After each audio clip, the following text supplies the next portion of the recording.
Assalamualaikum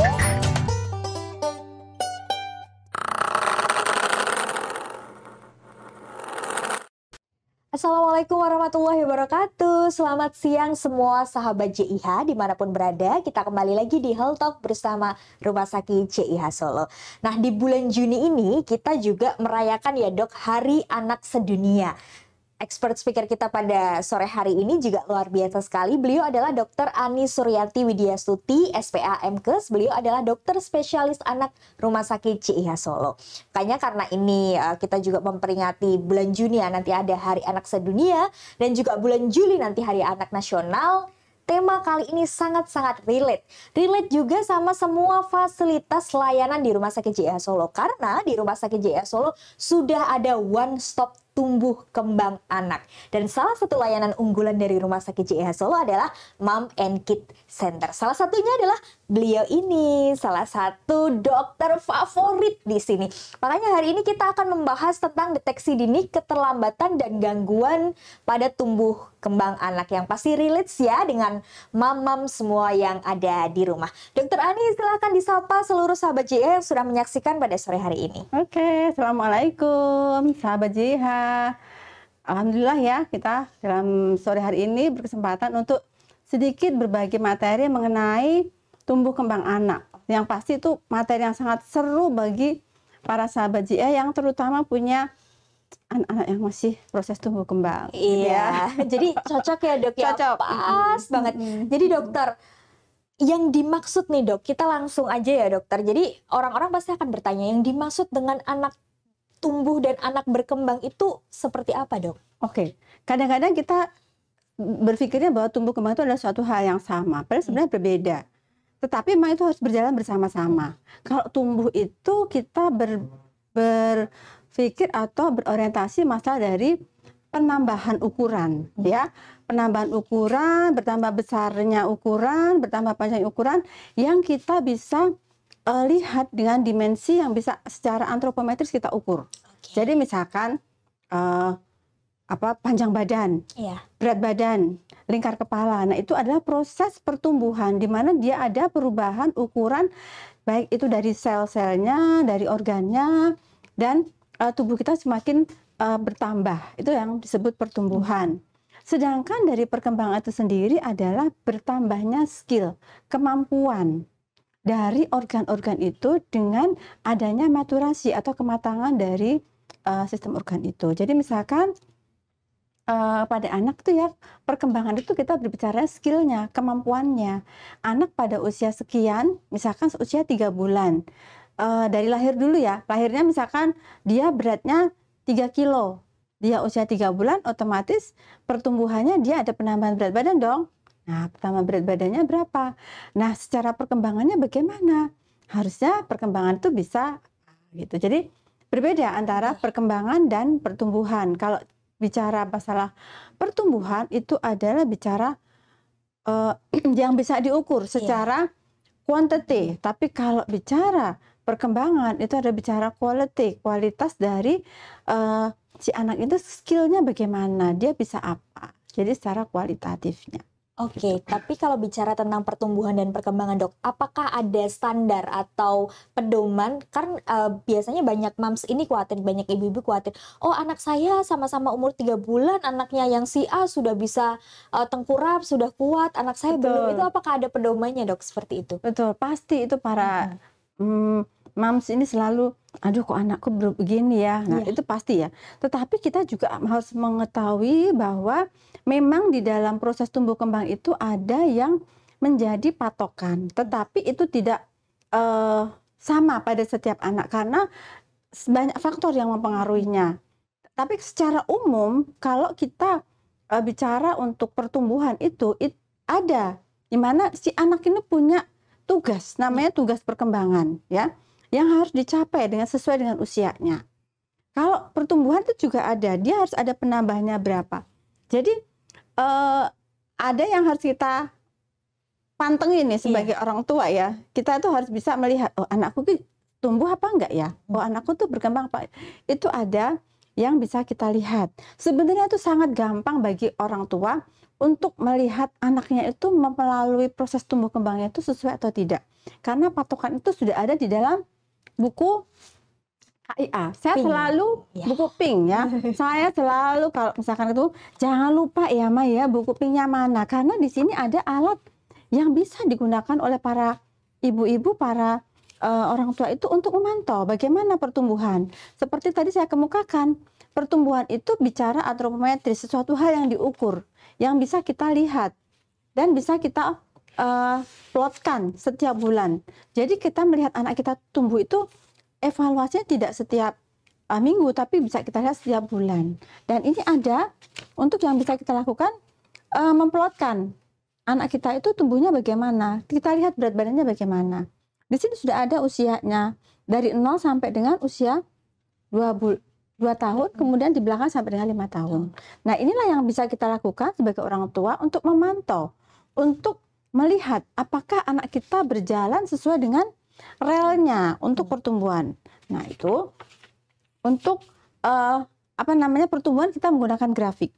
Tetapi kalau dengan perkembangan, kita ada namanya milestone atau tonggak-tonggak perkembangan yang harus dicapai oleh seorang anak di mana dia mencapai usia tertentu. Jadi misalkan anak usia 3 bulan itu kemampuannya apa? Anak usia 6 bulan itu kemampuannya apa? Itu kan patokan. Jadi sebagai orang tua kita harus tahu anak saya harus bisa apa pada usia ini. Jadi jangan sampai kita telat. Jadi andaikan ini ada kejadian, oh anak saya kok usia 3 bulan kok belum bisa, oh anak saya 6 bulan belum bisa ini. Itu adalah salah satu, oh berarti jangan-jangan dia ada sesuatu. Itu adalah cara kita sebagai orang tua untuk memantau bagaimana tumbuh kembang anak kita. Nah, untuk perkembangan ini sudah ada di sini checklistnya.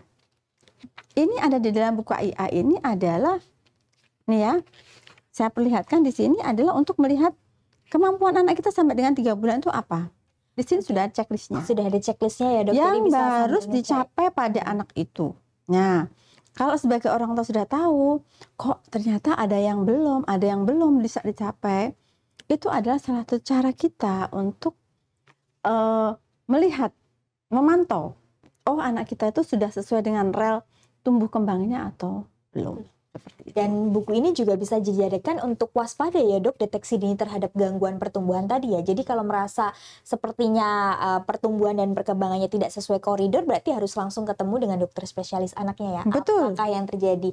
Lalu dokter, deteksi dini apa dok yang bisa dilakukan agar moms ini lebih berhati-hati terhadap ini keterlambatan dan gangguan pada tumbuh kembang? Oke, betul sekali. Tadi seperti dikemukakan ya, ini adalah alat untuk kita untuk mengetahui apakah anak kita sesuai dengan rel tumbuh kembangnya atau tidak. Nah, sekarang itu banyak sekali mungkin yang namanya sekarang eranya adalah era medsos, era di mana semua mungkin informasi itu sangat mudah didapatkan. Kadang-kadang informasi-informasi yang didapatkan itu kadang tidak sesuai dengan yang didapatkan pada sesuai tumbuh kembang anak. Jadi kalau saya sarankan para orang tua, jangan begitu mudahnya percaya dengan konten-konten ataupun informasi-informasi yang didapatkan dari medsos ya. Justru menggunakan buku inilah, ini adalah dari IDAI yang membuat checklist untuk kemampuan anak, kemampuan perkembangan anak itu seperti apa pada usianya, itu adalah yang sesuai yang di sini. Jadi nggak usah takut, kok kayaknya nggak yang kemarin di IG nggak kayak begini, tapi kok di bukunya kayak begini. Justru ini adalah sebagai orang tua itu hal yang mudah. Jadi deteksi dini bagaimana yang bisa dilakukan orang tua, checklist aja dulu apa yang bisa dicapai anak itu pada usianya.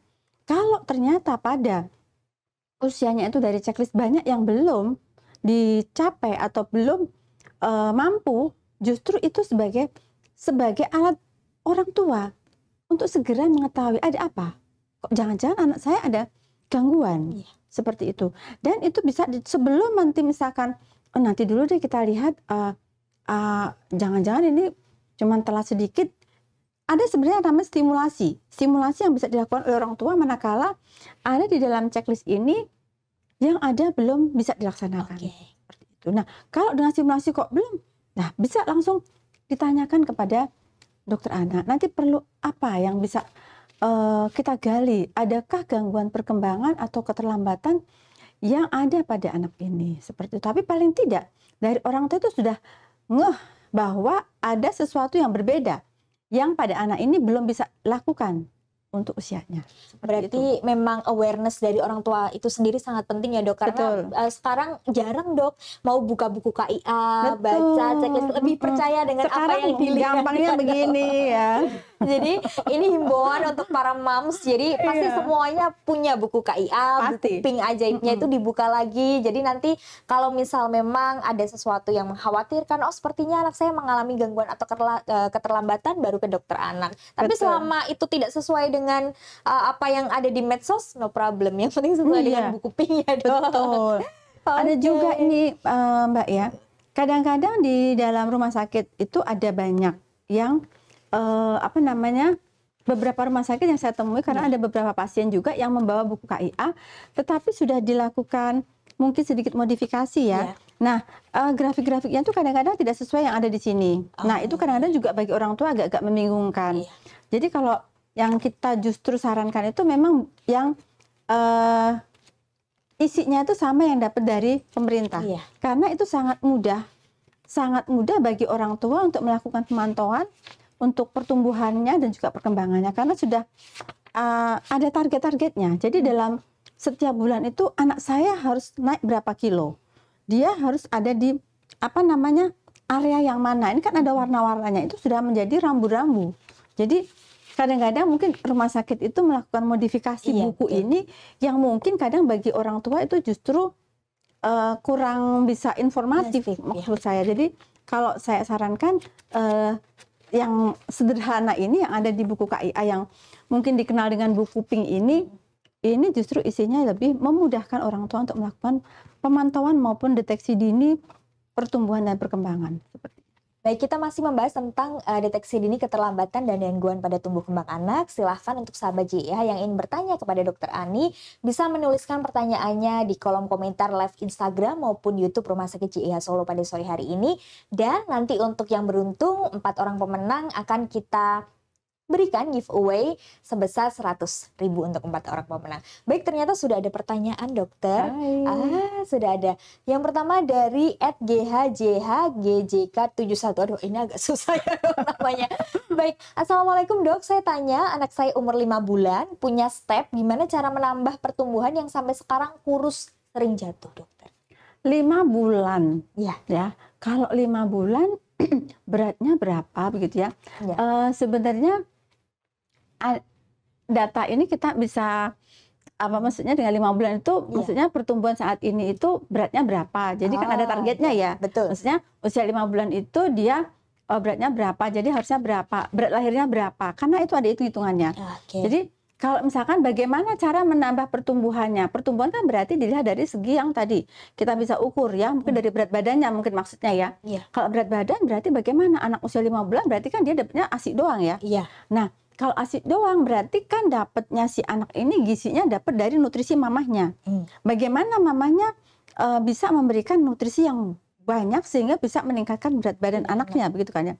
Berarti mamanya dong yang harusnya mendapatkan asupan gizi karena dia sebagai sumber makanan bagi anaknya. Nah, berarti mamanya harus meningkatkan asupan. Asupan apa yang bisa meningkatkan berat badan pada anaknya?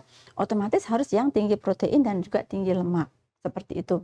Tetapi kalau misalkan dari usia 5 bulan ternyata sudah mendapatkan susu formula, nah itu beda lagi ya. Kan berarti itu kan mungkin kurang sedikit informasi yang bisa kita terima. Tapi intinya kalau 5 bulan kita dapatnya cuma ASI atau susu. Berarti untuk menambahkannya berarti tadi bisa meningkatkan kualitas dari nutrisi si mamahnya dan juga mungkin frekuensi untuk meneteknya mungkin ditingkatkan sehingga bisa menambahkan jumlah yang masuk gitu ya. Kemudian sering jatuh. Kalau usia 5 bulan mah ini berarti dalam gendongan ya dok, belum bisa banyak pergerakan ya masih. Dan posisinya juga punya step dokter.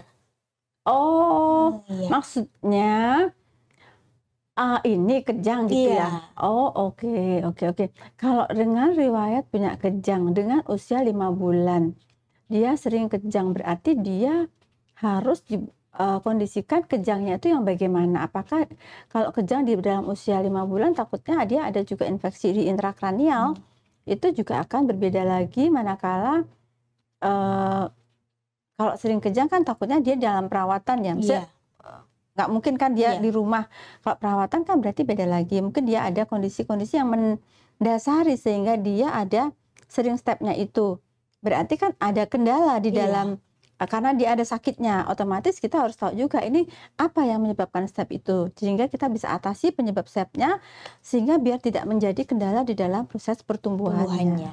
Berarti memang harus ditangani dulu untuk stepnya, baru nanti dievaluasi ya dok, apa yang bisa Betul. diupayakan untuk membantu pertumbuhannya. Mm-mm. Lalu pertanyaan berikutnya dok, ada @nisa_alisa17. Dokter, anak saya makannya bagus dan banyak, tapi anak saya BB-nya kurang. Itu kenapa ya dokter? Oke. Waduh itu banyak faktor ya. Sekarang makannya bagus, tapi maaf ya, Iya. kan kita nggak tahu nih si anak ini benar-benar apakah dia sehat dalam artian tidak ada kondisi-kondisi yang menghalangi untuk pertumbuhannya, dalam artian apakah ada silent disease, Iya.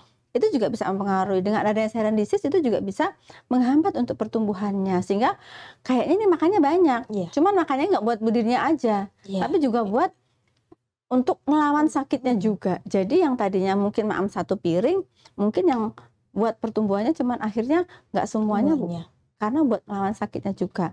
Terus saya tanya juga, ada juga dari faktor makanannya juga. Dalam artian untuk anak makanannya banyak, makan banyak itu yang porsinya bagaimana? Karena ada yang misalkan, "Dok, dia tuh anak saya makannya banyak, sayurnya banyak banget." Sayurnya bisa hampir 1 mangkok gitu. Artinya porsinya ini, konten yang dimakannya ini bagaimana? Kalau dia banyak sayur, otomatis kan dia untuk konten untuk bisa meningkatkan berat badannya kan tidak banyak. Jadi kita juga harus melihat komposisi makanannya bagaimana, banyaknya itu yang seperti apa ya. Kemudian apakah ada pengganggu untuk proses pertumbuhannya itu. Mungkin kelihatannya anaknya sehat-sehat saja, nggak ada masalah. Jadi kita harus lihat itu juga. Ada 2 faktor yang mempengaruhinya ya. Berarti memang maksudnya mungkin terlihat sehat, tapi makan banyak dan tidak bertambah berat badannya mungkin bisa menjadi evaluasi dan deteksi dini kalau memang ada gangguan ya dokter? Justru bahkan kebanyakan adanya silent disease itu bisa kedetek justru awalnya dari adanya berat badan yang sulit naik. Banyak sekali kondisi-kondisi seperti itu. Jadi kalau misalkan dia makannya banyak dok, dia tuh apa aja masuk tapi kok nggak ada peningkatan berat badannya. Nah kita screening, jangan-jangan dia ada silent disease. Benar ternyata ketemu. Ada mungkin infeksi saluran kencing atau makan mungkin ada yang namanya TB paru. Jadi justru entry-nya orang tua tuh ngeluhnya bukan karena kalau TB itu bukan karena dia batuk yang lama, tapi justru beratnya yang tidak naik. Seperti itu. Berarti ini menjadi waspada bagi kita semua seperti tadi kembali ke dokter ya, karena sudah ada grafik tadi umur sekian berat badan sekian. Jadi nanti kalau misal umurnya 3 bulan kok tidak memenuhi berat badannya, itu bisa menjadikan warning ya dok ya, bisa langsung ketemu sama SPA-nya ada apa gitu. Sebenarnya kalau kita dalam memantau pertumbuhan itu harus setiap bulan, jangan sampai ada pengulangan tidak naik berat badan. Jadi misalkan ini anak usia 1 bulan, 2 bulan dia naik, usia 2 bulan dia naik, usia 3 bulan harus naik. Jadi yang namanya anak itu prinsipnya dia tumbuh itu tambah. Kalau dia ada satu kondisi dia tidak naik, justru kita harus segera waspada. What happened? Apakah memang asupannya berkurang atau ada apa dengan anak kita? Nah, jadi jangan sampai ada kondisi berulang lagi. Ini nggak naik, bulan depannya nggak naik lagi. Nah, berarti kita melakukan pembiaran. Jadi kita tidak melakukan evaluasi. Justru evaluasi itu kita lakukan setiap bulan rutin. Seperti itu. Jadi memang harus rutin dipantau, bertemu dengan dokter spesialis anaknya. Seperti yang dokter Ani katakan, tidak boleh ada pengulangan penurunan berat badan ya dok. Betul. Jadi memang harus tumbuh terus. Dokter, pertanyaan berikutnya dari @asriwidayanti 2212 dok, apabila anak stunting apakah akan berdampak parah pada perkembangannya dok? Oke. Stunting dok. Kalau kita bicara stunting itu kan kita mikirnya anaknya pendek gitu ya.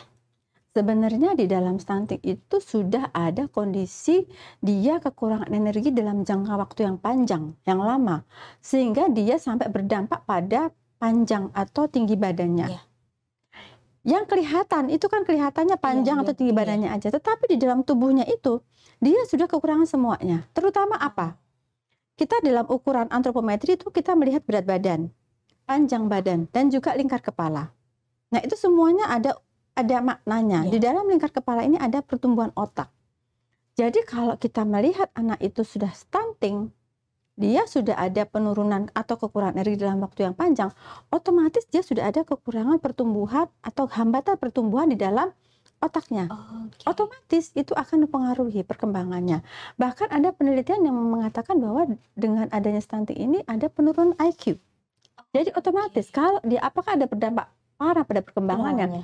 Yang kita takutkan itu tidak hanya dia tambah pendeknya justru, tapi adalah kemampuan intelijensinya yang akan penurunan. Jadi kita jangan berpikir nggak apa-apa lah pendek, nggak apa-apa. Justru bukannya pendeknya, tapi berpikirnya itu penambahan dari otak ini. Betul. Lalu untuk stunting sendiri dok, apakah ada deteksi dini yang bisa tahu, oh ini sepertinya anak saya ke arah akan stunting atau ke arah stunting awal gitu dok?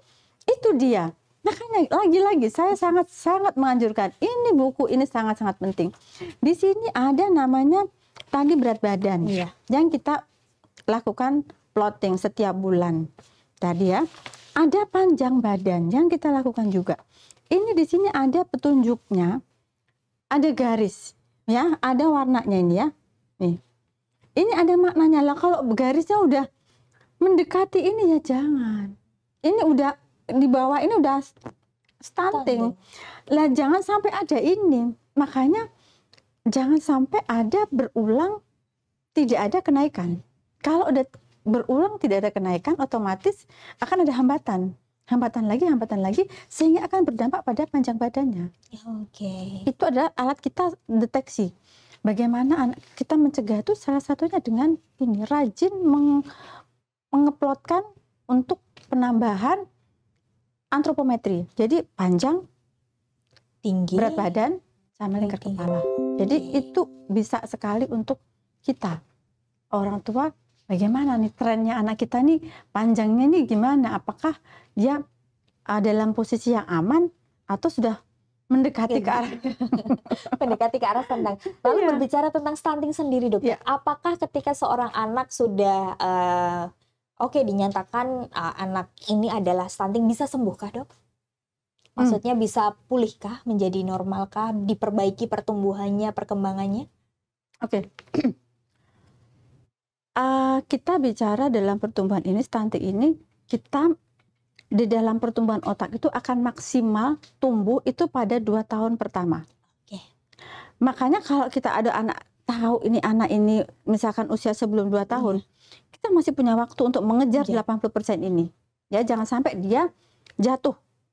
Pertumbuhannya sudah tertutup kan nanti 80% itu kan kalau udah lewat 2 tahun berarti kan sisanya tinggal 20% lagi pertumbuhan otaknya. Kalau dia kurang dari 2 tahun, kita harus segera kejar. Bagaimana caranya biar dia bisa lewat dari stunting ini sehingga dia bisa meningkatkan untuk pertumbuhan itu. Jadi dia tidak jatuh dalam kegagalan untuk pertumbuhan yang tadi. Berarti kuncinya di usianya ya dok ya? Usia 2 tahun pertama itu adalah usia keemasan, golden period untuk kita sebagai orang tua, bagaimana mengoptimalkan anak kita. Kalau pengen anak kita 20 tahun ke depan dia menjadi anak yang oke, lihat 2 tahun, rapot 2 tahun pertamanya ini. Inilah yang akan menjadi kunci dia tumbuh dengan baik atau tidak. Tumbuh dan kembangnya dengan baik atau tidak. Itu dilihat dari 2 tahun pertama. Jadi kalau tadi apakah bisa dikelola? Kalau dia sudah lewat 2 tahun ya mungkin tinggal sisanya 20%. Tapi kalau yang 2 tahun pertama kan memang dia 80% akan terjadi di situ. Jadi kita mati-matian nih sebagai orang tua tuh kalau bisa 2 tahun pertama itu benar-benar bagaimana caranya biar si anak ini tidak ada kondisi berat badannya turun seperti itu. Bagaimana biar anak ini bisa masuk ASI-nya full. Bagaimana biar dia dapat MPASI-nya dengan baik. Jadi biar tumbuh kembangnya bisa sesuai dengan grafik Gitu. Oke, perhatian Bapak Mams 2 tahun ya dok ya, 2 itu tahun golden pertama. period, jadi harus Betul. benar-benar dipersiapkan dengan baik. Baik dokter, pertanyaan selanjutnya ada @setias17ng. Dok, anak saya didiagnosa afasia. Sudah dapat bicara 3 kata, tapi kalau disuruh mengucap tidak berucap. Nah, itu bagaimana penanganannya ya dok? Oke. Afasia. Afasia itu sebenarnya ada 2, afasia motorik dan afasia sensorik. Kalau afasia motorik itu dia ngerti, kita ajak ngomong tuh paham, Oke. tapi dia tidak bisa berucap. Tapi kalau afasia sensorik itu dia nggak ngerti, nggak paham. Nah, ini yang bagaimana? Kalau misalkan afasia memang kita harus ya bekerja sama juga ya, tidak bisa hanya saya tapi juga dengan Orang dari tua ya. bukan, maksud saya dari bidang ilmu yang Iya. lain, bisa dengan rehab medik untuk kita latih. Sebenarnya seperti itu. Jadi kalau afasia ini nanti kita lihat ya yang tipe yang mana. Seperti itu. Karena ini dari Ibu Setia ya, bicaranya 3 kata, tapi kalau mengucap tidak mau berucap dok. Jadi iya, jadi maka dari itu kalau dia afasianya yang motorik, ini kan ada, jadi dalam proses berbicara atau berbahasa itu kan ada 2 hal. Dia paham, kemudian dia ngomongkan. Nah, ini yang mana yang bermasalah? Apakah yang dia ini paham nggak nih? Atau dia ternyata dia bisa ngomong tuh, dia bisa bicara 3 kata. Nah, berarti kalau itu nggak paham, nah berarti kan kita harus ngajarin dulu kan, biar dia paham dulu kan. Nah, itu kita juga harus bekerja sama dengan dokter rehab medik, dokter neuro juga, neuro anak itu juga ada untuk apakah ada kelainan neuro di dalam anak ini, seperti itu. Jadi memang penanganannya lebih kompleks ya, dok, kompleks karena tidak hanya dari dokter anak saja, seperti itu. Perlu bekerja sama dengan bidang ilmu yang lain. Jadi kalau ditanya tentang gimana penanganannya, yang pasti adalah datang ke rumah sakit, bertemu dengan dokter spesialis anak. Nanti dari dokter spesialis anak akan memberikan rujukan untuk bisa berkonsultasi dengan bidang yang lainnya, karena harus ada kerjasama nih, karena kasusnya juga kompleks ya dok. Iya, betul. Baik, selanjutnya dokter ada Ibu Reni _Lukmaning Tias. Dok, anak saya 2,5 tahun belum bisa bicara. Bagaimana cara untuk stimulasinya dok? 2,5 tahun. 2,5 tahun. Yang menjadi pertanyaan saya, kenapa 2,5 tahun baru bertanya sekarang? Harusnya kalau ibu nih ada tahu di sini, ada yang dicapai tadi si anak. Itu usia 1 tahun minimal bisa berapa itu? Mama, papa. Nah, kalau 2,5 tahun berarti ada something dong, gitu ya. Nah, berarti kita pastikan dulu di dalam ada kondisi anak di mana dia ada gangguan bicara. Kita pastikan apakah anak ini dia dalam kondisi normal untuk pendengarannya. Karena di dalam proses berbicara itu kan dia harus ada stimulus dulu, dia harus ngerti dulu. Jadi apakah ada gangguan di dalam THT-nya? Ternyata dia jangan-jangan ada gangguan pendengaran. Kalau ada gangguan pendengaran, bagaimana kita bisa ngajarin dia bicara? Jadi kita pastikan dulu si anak yang 2,5 tahun ini dia tidak ada gangguan pendengaran. Kalau dia tidak ada gangguan pendengaran, berarti kita bisa lakukan stimulasi. Kita ngajak. Banyak cara sih sebenarnya untuk bisa stimulasi di dalam ngajak untuk bisa bicara ini. Mungkin dengan kita bercerita, mungkin dengan kita ngajakin dia aktivitas, itu dengan semua yang kita lakukan itu kita verbalkan juga membantu untuk bisa stimulasi bicara. Tapi kita harus pastikan dulu, kita ngajakin udah capek-capek bicara ternyata ada gangguan pendengaran, berarti kan stimulus yang kita berikan tidak masuk. Ya eman-eman juga kan, jadi kita pastikan dulu. Kalau saya rasa untuk kasus yang seperti ini kita harus cek dulu. Biasanya kita kerjasama dengan dokter THT untuk memastikan bahwa fungsi pendengarannya normal dengan kita lakukan tes OAE dan BERA. Seperti itu. Dan kalau bicara OAE dan BERA di Rumah Sakit JIH Solo ini sudah ada dok OAE dan BERA dan bisa dilaksanakan. Ini setelah lahir bisa diperiksa oleh dokter THT untuk OAE dan BERA di Rumah Sakit JIH Solo. Berikutnya dokter ada pertanyaan dari Rita News 05. Izin bertanya dok, setahu saya dok zat besi dalam ASI akan berkurang setelah 6 bulan menyusui. Bagaimana cara mengatasi hal tersebut dan apa dampaknya terhadap anak bila besar nanti dok? Oke, ya betul memang. Kalau nanti sudah 6 bulan kan adiknya udah dapat MPASI. Iya. Nah, kalau udah dapat MPASI berarti zat besinya kita bisa berikan di dalam makanan Makanannya. itu. Makanan-makanan yang banyak mengandung zat besi. Apa saja? Daging merah, sayuran yang berwarna hijau. Nah, itu hati itu bisa memberikan, mungkin bisa hati ayam atau hati sapi, monggo. Itu bisa menjadi sumber zat besi yang bisa digunakan untuk pemberian MPASI. Jadi kalau misalkan ASINya udah berkurang, nah nanti udah 6 bulan dapat MPASI. ASI. Iya. Jadi bisa dimasukkan ke makanan-makanannya ya, Dok. Jadi nggak perlu khawatir untuk ini ya, Dok, kekurangan zat besi. Kalau misalkan kondisinya ternyata, Dok, anak saya nggak mau makan sama sekali GTM gitu ya, berarti perlu tambahan. Nah, itu bisa juga. Tapi bisa juga dengan cara yang tadi dapat dari makanan, sumber-sumber makanan itu yang kandungan zat besinya tinggi gitu. Baik, Dokter, ini pertanyaan berikutnya juga ada, Dok, dari Tarma Hansar. Apa saja, Dok, faktor-faktor yang mempengaruhi gangguan motorik, bahasa, sosial, dan berpikir? Banyak ya. Sebenarnya untuk proses tumbuh kembang sendiri itu ada faktor-faktor yang mempengaruhi. Yang pertama justru genetik, ya. Genetik si anak itu bagaimana? Ada namanya kondisi-kondisi genetik yang akan bisa membuat anak tuh tumbuh kembangnya berbeda. Misalkan anak-anak dengan secara genetik dia ada kelainan kayak sindrom Down. Nah, itu kan juga mempengaruhi ya.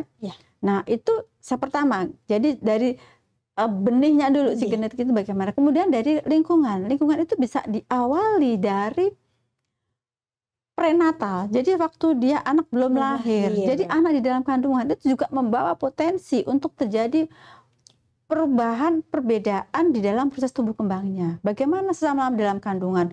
Jangan-jangan selama di dalam kandungan ibunya nih muntah-muntah terus, gak doyan makan. Otomatis ada mungkin sedikit gangguan di dalam nutrisi anaknya selama di dalam kandungan.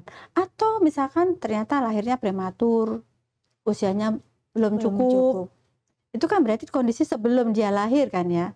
Kemudian ada yang sebelum lahir mungkin ibunya ada sakit atau ada infeksi yang menyerang si ibunya, otomatis juga akan pengaruhi bayi yang ada di dalam kandungannya.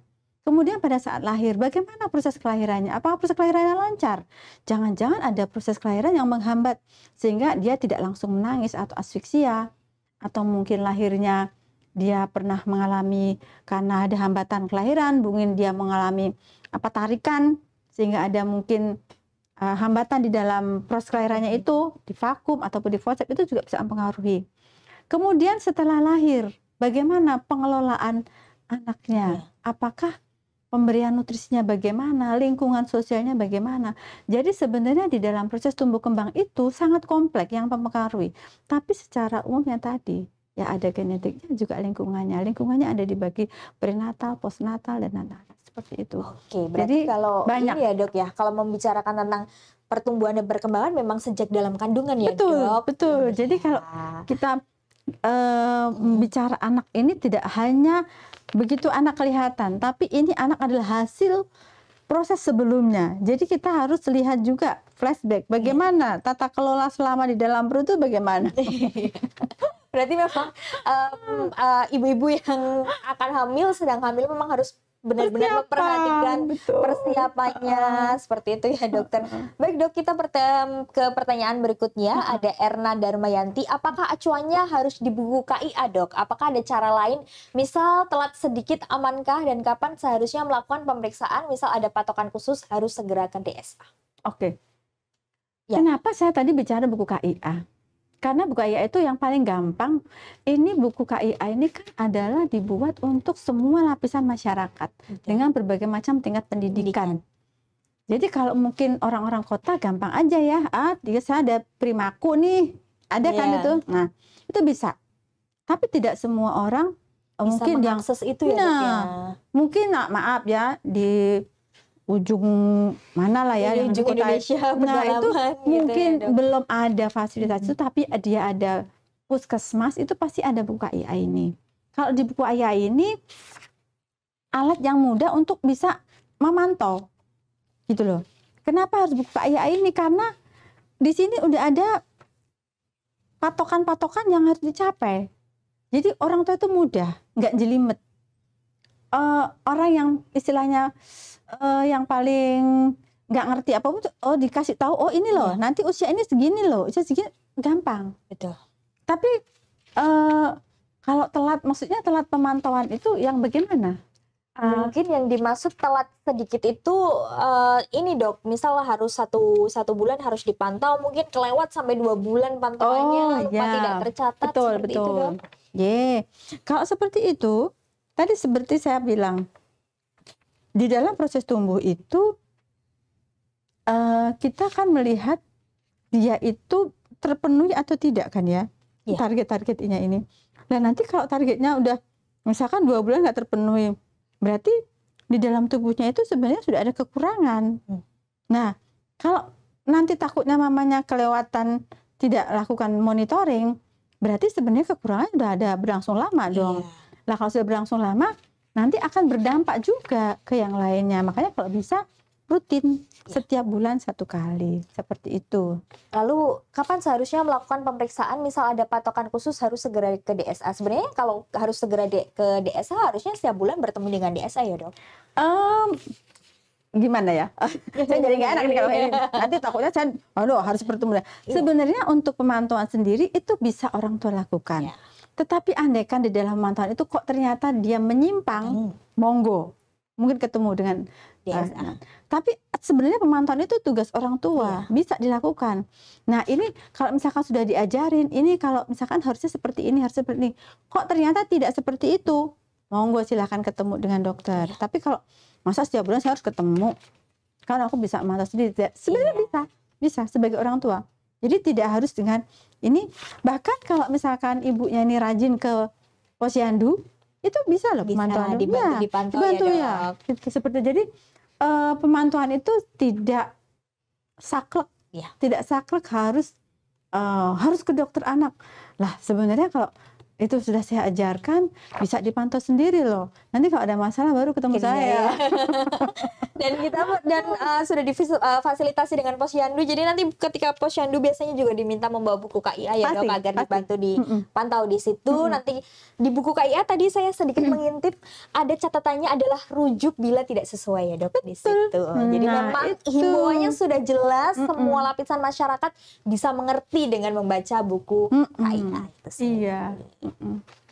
Lalu dok, ada pertanyaan dari Alvina Farzana. Dok, apakah ada perbedaan buku KIA 2021 dengan yang terbaru? Lalu bagaimana jika ada beberapa vaksin yang tertinggal? Ini vaksin yang tertinggal juga banyak ini dok. Yang mengeluhkan, aduh ternyata sudah kelewat. Bagaimana dok? Memang kan semua itu ini ya harus update ya, update seperti itu. Sebenarnya sih secara umum kalau untuk buku KIA ya hampir sama. Cuman mungkin ada sedikit-sedikit yang direvisi seperti itu. Kalau yang vaksin itu juga ada yang dulu masuk di dalam belum masuk di dalam program pemerintah, yang sekarang sudah masuk program pemerintah, seperti misalkan PCV itu ya, dulu masih belum masuk di dalam program pemberian di pemerintah, sekarang sudah masuk dalam program pemerintah.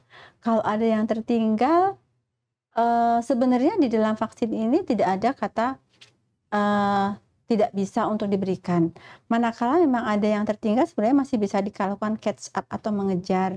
Nanti tinggal penyesuaian dari dosisnya saja. Beberapa itu kalau misalkan tergantung usia dari anak ini, ketinggalnya dia di usia berapa. Jadi nanti kita sesuaikan dosisnya itu. Jadi tidak masalah kalau misalkan ada sedikit yang tertinggal, masih bisa kita kejar. Masih bisa kita kejar. Yang bahaya dok, kalau misal tidak vaksin sama sekali, selama dari lahir sampai sekarang mungkin umur 5 tahun atau 6 tahun. Betul. Nah, itu sekarang juga lagi menjadi kendala saat ini ya. Banyak sekali penyakit-penyakit yang dulunya bisa dilakukan pencegahan dengan vaksin, sekarang timbul lagi. Sekarang ada kondisi campak banyak.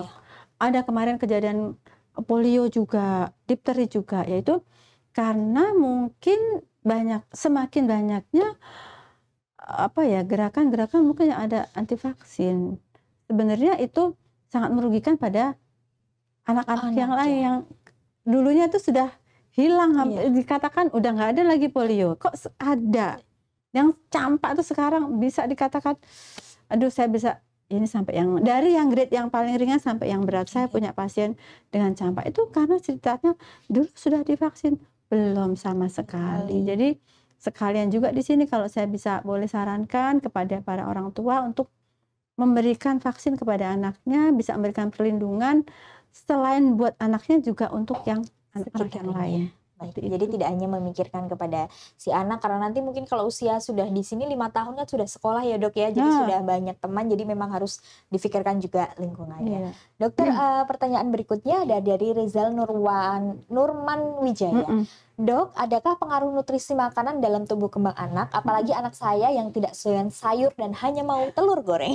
Betul, pasti dong, makanan itu penting dalam tumbuh kembang. Namanya tumbuh tadi kan tambah kan berarti harus ada nutrisinya. Nah, nutrisinya yang bagaimana? Ya nutrisinya yang harus ada konten-konten terutama makronutrien dibutuhkan untuk pertumbuhan, yaitu protein dan lemak. Nah, anaknya tidak doyan sayur dan hanya telur. Itu kan sebenarnya telur itu protein ya. Sebenarnya sumber protein kan tidak hanya telur. Sebenarnya kalau pada anak itu di mana dia butuh protein tinggi, itu monggo silakan sumber proteinnya banyak. Mau ikan, mau ayam, mau daging, mau apalagi udang ya, sebenarnya banyak sih pilihannya. Tapi kalau hanya telur doang, nah nanti kurang dong. Ya kalau doanya telur tok nanti bisa-bisa untuk proses pertumbuhannya juga ada gangguan seperti itu ya. Dan untuk sayur ini sebenarnya dia selain ada vitamin, mineral, dia juga bisa nambahin serat. Nah, itu untuk memudahkan untuk proses dia defekasi atau BAB-nya. Jadi semua itu penting ya. Tidak yang penting dia kenyang seperti itu, gitu, bukan seperti itu. Ya? Tapi yang kita lihat itu adalah konten dari makanan itu seperti apa. Dan untuk proses tumbuh kembang jangan lupa yang penting makronutrien itu protein dan lemaknya, seperti itu. Memang harus terpenuhi, tidak boleh ditawar ya dok? Betul. Nah, variasi itu juga penting. Nanti takutnya itu tadi doyannya telur tok, nggak mau. Jadi memang semuanya harus terpenuhi, jadi tidak boleh ada tawar-menawar di sini. Baik dokter, ternyata ini yang tanya banyak sekali ya. Terima kasih antusiasnya untuk sahabat CIA, ini pasti fansnya dokter Ani banyak. Ada pertanyaan berikutnya dokter, ada @khalifa_firdani. Anak saudara saya usianya 3 tahun, banyak makan dan aktif bergerak, tapi sedikit bicara. Bicara paling 1 kata, padahal ibunya cerewet. Apakah speech delay ini masih tergolong normal atau tidak, dok? Waduh, ibunya hanya 1 kata, dok. Paling 1 kata. Kalau 3 tahun 1 kata, harusnya 3 tahun sudah bisa merangkai kata ya. Misalkan bisa mengemukakan apa yang diinginkan. Kalau 1 kata berarti makan, minum, mam, gitu dong ya kan. Berarti ya kalau seperti itu, ya bisa dikatakan ya tidak normal. Harusnya dia bisa dalam berbahasa itu kan kita juga tadi dalam perkembangan itu kan skill, kemampuan untuk bisa mengungkapkan, mengemukakan apa yang misalkan mimi susu, makan roti. Nah, itu kan menyambung beberapa kata sehingga dia si orang lain bisa paham. Kalau dia hanya 1 kata, ya untuk 3 tahun ya telat. Harusnya ya kita stimulasi kalau seperti itu ya. Apalagi pertanyaannya adalah apakah speech delay ini masih tergolong normal atau tidak? Apakah ada speech delay yang normal? Speech delay itu ya yang nggak normal, namanya terlambat kok ya.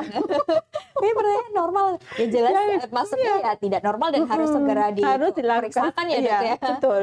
Harus segera dilakukan stimulasi biar kemampuannya dia dengan usia 3 tahun itu bisa tercapai. Tapi itu masih bisa diperbaiki ya dok di usia 3 tahun apabila speech delay? Kita lihat dulu apa kendalanya. Bisa jadi ada namanya speech delay itu banyak sekali problemnya. Ada namanya screen time-nya terlalu banyak. Sekarang nih anak kecil bawaannya begini.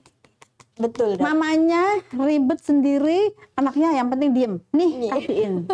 Jadi screen time-nya terlalu banyak. Jadi dia tidak berinteraksi dengan yang lain. Jadi kemampuan dia untuk bicara pun juga kurang. Nah itu juga harus jadi perhatian para orang tua zaman now. Ya. Jadi jangan asal anaknya diem nggak rewel. Ya, itu akhirnya kemampuan dia, stimulasi dia untuk berbicara pun juga akan berkurang. Padahal sekarang kalau kita lihat di mana-mana, kita pergi kemana sudah ini ya. Iya, aku kadang-kadang miris sendiri loh kayak gitu. Aduh, anak kecil gitu udah dipegang HP ini gimana ya? Aduh. Iya. Kita menuju ke pertanyaan berikutnya, ada Aseng 8411. Halo dok, anak saya umur 2 tahun. Nah ini lagi dok, belum bisa bicara, hanya saja bisa menyebutkan warna dan sedikit nama hewan. Itu berarti bisa bicara, bicara dong. Tapi itu tidak jelas, dia sering makan makanan yang berkuah. Apakah motorik mulut terganggu? Oke. Seneng yang kuah. Iya, berkuah. Berarti tinggal telan gitu ya. Iya. Nggak mau Tidak ngunyah. effort Dia ya, nggak mau, Dok. dia nggak mau ngunyah gitu Iya. kan. Jadi kalau seperti itu dengan 2 tahun, dia udah tapi nyatanya bisa menyebut warna, Iya. bisa hewan, berarti bisa dong. Kalau kayak gitu mah tinggal stimulasinya Iya aja ya. Bukan berarti dia tidak bisa loh, tapi bisa. Nah, kalau mungkin dianya suka berkuah yang tadi, memang di dalam proses berbicara itu kan butuh oromotornya juga Iya. berfungsi dengan baik ya. Kalau dianya mau tinggal telan, otomatis dia nggak mau. Nanti bisa tuh kita kalau seperti itu kita bisa join dengan rehab medik, nanti Iya. kita namanya terapi bicara. Iya. Tinggal ngajarin aja. Bukan berarti tidak bisa, tetapi bisa, tetapi perlu sedikit dipacu untuk bisa stimulasi lagi. Betul. Untuk bisa nanti berbicara yang lancar dan Ya. mungkin ini ya Dok, mulai mengurangi makanan-makanan berkuah, sudah mulai belajar mengunyah dan lain sebagainya, mau mengunyah Iya. ya Dok. Dokter, ini ada pertanyaan lagi dokter dari Darah Mania. Assalamualaikum dokter, mau tanya, anak saya umur 3 minggu terkadang minum sampai gumoh lewat hidung dan mulut. Apakah dapat mengganggu paru-parunya dok jika gumoh lewat hidung dan mulut dokter? Terima kasih. Baik. 3 minggu, anak 3 minggu tuh paling beratnya berapa ya? 3 kilo kali 3 ya? kilo. 3 kiloan. Coba dengan 3 kilo itu lambungnya seberapa? Jadi kita berbicara itu masalah organnya, dia masih kecil. Kapasitas daya tampung si lambung pun juga sedikit. Jadi dengan adanya gumoh, dengan adanya balik lagi makanan atau ASI yang diberikan itu, kita masih bisa toleransi pada anak bayi baru lahir, bisa ada yang sampai 1 tahun tuh kadang-kadang masih sering gumoh. Tapi ada syaratnya. Jadi itu masih kita bisa, enggak apa-apa. Asalkan satu, sesudah gumoh dia minumnya masih kuat. Sesudah gumoh pipisnya juga banyak. BAB-nya juga lancar. Kemudian tidurnya juga nyenyak. Dan yang terakhir, berat badannya naik. Artinya apa? Bahwa minuman atau ASI yang dimasukkan itu dia masih bisa masuk. Tapi karena kapasitas daya tampung si anak ini masih kecil, jadi dia tidak bisa menampung banyak sehingga dia akhirnya balik. Seperti itu. Jadi ada syaratnya. Kalau dia gumoh lewat hidung, karena kalau lewat mulut saja sudah tidak mencukupi, dia bisa sampai lebih ke atasnya lagi sehingga sampai ke hidung. Tapi kalau ke paru, kan kalau paru lewatnya justru bukan tidak kalau itu kan ke atas ya. Jadi waktu justru masuknya tuh kalau misalkan keselak. Kalau keselak kan tersedak ya. Tersedak itu otomatis kan jalurnya dia bukan jalur ke pencernaan tapi jalurnya ke pernafasan. Itu yang bisa mungkin bahaya. Tapi kalau ini kan enggak. Oke, karena biasanya bayi nangis dikasih susu padahal belum tentu menangisnya karena lapar ya dok. Jawabannya sama, susu, ASI gitu kan. Maksudnya orang tua tuh menangkap bahwa tangisan itu pasti akan berhenti dengan diberikan ASI. Padahal sebenarnya arti tangisan itu kan banyak ya. Bukan berarti dia kalau setiap menangis harus ASI. Jangan-jangan nangisnya karena ngompol atau jangan-jangan karena dingin ruangannya atau mungkin suasananya mungkin kok nggak nyaman bagi anaknya. Jadi jangan dipersepsikan bahwa semua tangisan itu adalah pengen ASI. Karena tidak semua anak nangis itu butuh ASI seperti karena takutnya nanti sampai gumoh-gumoh ya dok. Mengingat tadi lambungnya juga kecil, kapasitasnya masih kecil. Baik dokter, tidak kerasa sudah di pertanyaan terakhir.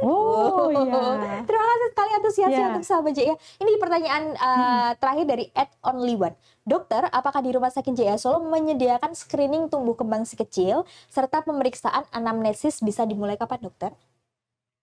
Kalau screening tumbang bukannya sudah ada lama ya? Sudah ada lama. Kan kalau saya rasa dulu ada tuh hari Rabu ya jadwalnya. Ya bisa tuh. Bisa. Bisa dimulai kapan saja atau ya. Monggo aja sih kalau untuk konsul tumbuh kembang. Kalau mungkin si ini dimulai kapan tuh usianya gitu ya. Tadi ya mungkin dari orang tuanya kok mau tanya nih anak saya ini kira-kiranya ada masalah atau tidak. Nah itu kan dari orang tua itu kengehan sadar sepertinya ada gangguan atau keterlambatan seperti itu. Tapi intinya mau dilaksanakan kapan itu bisa. saja. Dan kalau klinik tumbuh kembang, wah di Rumah Sakit JIH seperti tadi, salah satu layanan unggulannya adalah Mom and Kids Center. Dokternya keren-keren semua. Salah satunya Dokter Ani, jadi nanti bisa langsung konsul ya dok. Apalagi untuk ibu-ibu baru nih, mungkin agak apa ya, takut ya dok. Betul. Dengan masih banyak tanda tanya. Tanda tanya. Ini gimana daripada gimana lebih baik ketemu dokter spesialis anak, bisa langsung konsul agar lebih tenang. Betul. Seperti itu. Baik dokter, ini ada pemenang dari tadi pertanyaan sahabat JIH yang sudah masuk. Kita sudah pilih 4 orang pemenang. Jadi pemenang yang pertama adalah @GHJHGJK71. Selamat.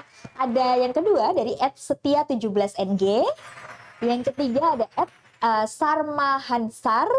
Dan yang keempat ada @Rizal Nurman Wijaya. Dan 4 orang sahabat JIH berhak mendapatkan uang tunai 100.000, nanti akan di DM oleh admin Rumah Sakit JIH Solo. Baik dokter, closing statement dok untuk Health Talk kita pada sore hari ini. Terima kasih. Pesan untuk para ibu-ibu ya. Kita para ibu-ibu ini sudah diberikan anugerah. Anak itu adalah amanah. Sudah menjadi kewajiban kita untuk menjaga amanah yang dititipkan Allah ke kita ya. Salah satunya bagaimana menjaga amanah itu, satu tadi, bagaimana kita harus bisa memantau tumbuh kembang anak kita dengan cara yang sederhana yang bisa kita lakukan dengan setiap bulan rutin untuk melihat apakah anak kita ini tumbuh kembangnya sesuai atau tidak. Itu ya. Sangat mudah caranya. Kalau ibu-ibu sudah punya buku KIA, monggo dilaksanakan plotting setiap bulan. Gitu. Jadi kita menjaga amanah sebaik-baiknya dengan memperhatikan pertumbuhan dan perkembangan anak kita. Kalau sudah tidak sesuai grafik, tidak sesuai dengan jalurnya, nanti bisa langsung konsultasi dengan dokter spesialis anak. Baik, bagi sahabat JIH yang ingin bertemu dengan dokter Ani, bisa bertemu kapan dok untuk jadwal dokternya di Rumah Sakit JIH Solo? Wah, kalau saya setiap hari ada nih Mbak. Bisa setiap hari ada dari Senin sampai Sabtu. Di Senin sampai Sabtu ada, Senin sampai Jumat itu di jam 2 sampai jam 5 dokter, Ya, betul. betul. Lalu di hari Sabtu ada jam 10 sampai Jam 3. jam 3. Wah, itu Iya. durasinya sangat panjang. Jadi silakan Iya. sahabat JIH yang ingin bertemu dengan dokter Ani, langsung bisa kontak ke call center Rumah Sakit JIH Solo. Dan jangan lupa untuk memantau, untuk menghindari keterlambatan dan juga gangguan tumbuh kembang, bisa datang ke klinik tumbuh kembang Rumah Sakit JIH Solo, Rumah Sakit JIH Solo, Mom and Kids Center. Terima kasih sahabat JIH yang sudah menyaksikan live Health Talk kita pada sore hari ini. Yang ingin menyaksikan kembali, oh kemarin dokter Ani bilang apa ya, agak-agak lupa. Bisa disaksikan di YouTube RS JIH Solo, bisa dicari nanti materinya, nanti bisa didengarkan lagi Health Talk hari ini bersama dokter Ani. Sehat terus Mam, semoga anaknya terus tumbuh dan berkembang ya dokter ya. Sampai ketemu di Health Talk berikutnya. Wassalamualaikum warahmatullahi wabarakatuh. Baik.